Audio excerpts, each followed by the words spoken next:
Mirzapur web series మొదటి 2 సీజన్లు OTT ప్రేక్షకులను ఎంతోగానో అలరించినాయి. భారీ క్రైమ్ యాక్షన్ జానర్ లో వచ్చిన ఈ సిరీస్ ముఖ్యంగా యువతను విశేషంగా అలరించింది. సీజన్ 3 కోసం 4 ఏళ్లుగా ఎదురు చూస్తున్న ప్రేక్షకుల నిరీక్షణకు ఫుల్ స్టాప్ పడింది. ఎందుకంటే మిర్జాపూర్ సీజన్ 3 జూలై 5 ఈ రోజు నుంచి స్ట్రీమింగ్ అవుతుంది అమెజాన్ ప్రైమ్ లో. ఈ సిరీస్ ని గుర్మిత్ సింగ్, ఆనంద్ అయ్యర్ దర్శకత్వం వహించారు. ఇద్దరు మిర్జాపూర్ మొదటి సీజన్ లో గుడ్డు భయ్య, బబ్లు పండిత్ అనే ఇద్దరు అన్నదమ్ములు కాలిన్ భయ్య కోసం పనిచేస్తుంటారు. ఆ సీజన్ చివరిలో కాళీ భయ్య కుమారుడు అయిన మున్నా చేతిలో గుడ్డు భయ్య తన సోదరుడితో పాటు సన్నిహితులను కోల్పోతాడు. దానికి రెండో సీజన్ లో గుడ్డు భయ్య రివెంజ్ తీర్చుకుంటాడు. రెండో సీజన్ చివరకు మిర్జాపూర్ గద్దెపై ఎలా కూర్చున్నాడన్నది చూపించారు. ఈ క్రమంలోనే కాలిన్ మున్నాలపై దాడి చేసి మున్నాను గుడ్డు చంపేస్తాడు. కానీ కాలిన్ భయ్య మాత్రం తప్పించుకొని వెళ్ళిపోవడం చూపించారు. మరి సరిగ్గా అక్కడి నుంచే మనకు సీజన్ 3 ప్రారంభం అవుతుంది. సీజన్ 3 ఎలా ఉంది అనేది ఇప్పుడు తెలుసుకుందాం మన రివ్యూలో. ఇక సీజన్ 3 కథ విషయానికి వస్తే మున్నా భయ్య అంత్యక్రియలతో ప్రారంభం అవుతుంది. మున్నా సతీమణి మాధురి ముఖ్యమంత్రిగా ఉండడంతో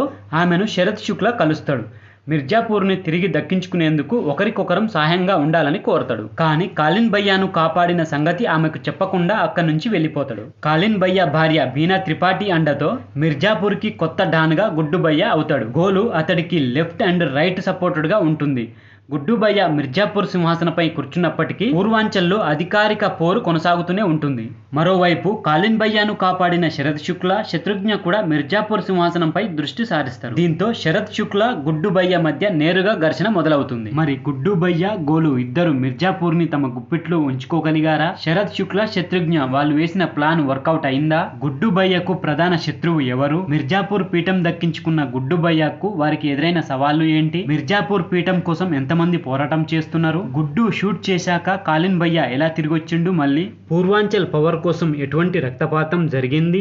మిర్జాపూర్ గద్దెను కూల్చేయాలనే ముఖ్యమంత్రి మాధురి లక్ష్యం నెరవేరిందా అనే ఎన్నో ప్రశ్నలకు సమాధానం తెలియాలంటే సీజన్ 3 చూడాల్సింది. ఇక విశ్లేషణ విషయానికి వస్తే కాళీ భయ్య లేని సమయంలో మిర్జాపూర్ ప్రాంతం పూర్వాంచల్ ఎలా ఉంది? అక్కడి గ్యాంగ్స్ ఎలా ఆ సమయాన్ని తమకు అనుగుణంగా మార్చుకున్న తర్వాత వాళ్ళు ఏం చేశారు అనే డ్రామా అంతా మంచి ఇంటెన్స్ గా క్రేజీ యాక్షన్ మరియు వైలెన్స్ ఎపిసోడ్స్ తో డిజైన్ చేసిన విధానం మెప్పిస్తుంది. కాగా అసలైన మిర్జాపూర్ సీజన్ అంటేనే చాలా మందికి ఒక ఎమోషన్. ఆ ఎమోషన్ ని డైరెక్టర్ నీట్ గా తీసుకెళ్తూ ఒక క్రేజీ క్లైమాక్స్ తో ముగించడం బాగుంది. అలాగే సీజన్ 4 కూడా హింట్ ఇచ్చి ముగించడం బాగుంది. మిర్జాపూర్ సిరీస్ అంటేనే వైలెన్స్. ఈ సిరీస్ కు అదే ప్రధాన బలం. కానీ ఈ సీజన్ లో హింసను చాలా వరకు తగ్గించారు. పొలిటికల్ డ్రామాను ఎక్కువగా చూపించారు. ఫస్ట్ 3 ఎపిసోడ్లు కొంచెం అటు ఇటు అనిపించినా కానీ 4వ ఎపిసోడ్ నుంచి అయితే మంచి ఊపు అందుకుంటుంది ఈ సిరీస్. ఈ సిరీస్ లో ఒక్కొక్క ఎపిసోడ్ 40 నుంచి 50 నిమిషాల వరకు ఉంటుంది. మొత్తం ఈ 10 ఎపిసోడ్లలో మీరు ఊహించని విధంగా చివరి 15 నిమిషాలు అయితే అద్భుతమైన క్లైమాక్స్ ఉంటుంది. మరి ఈ క్లైమాక్స్ లోనే మనకు 4వ సీజన్ కి హింట్ ఇచ్చి వదిలేస్తారు.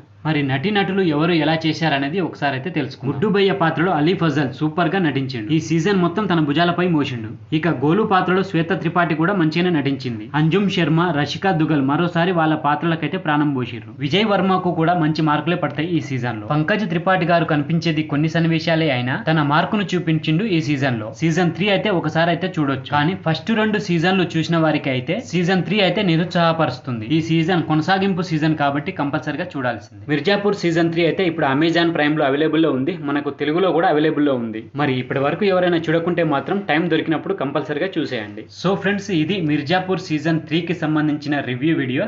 ఈ వీడియో కనుక మీకు నచ్చినట్లయితే నా ఛానల్ని తప్పకుండా సబ్స్క్రైబ్ చేసి మళ్ళీ ఒక మంచి వీడియోతో మీ ముందుకు వస్తా. అంతవరకు బాయ్.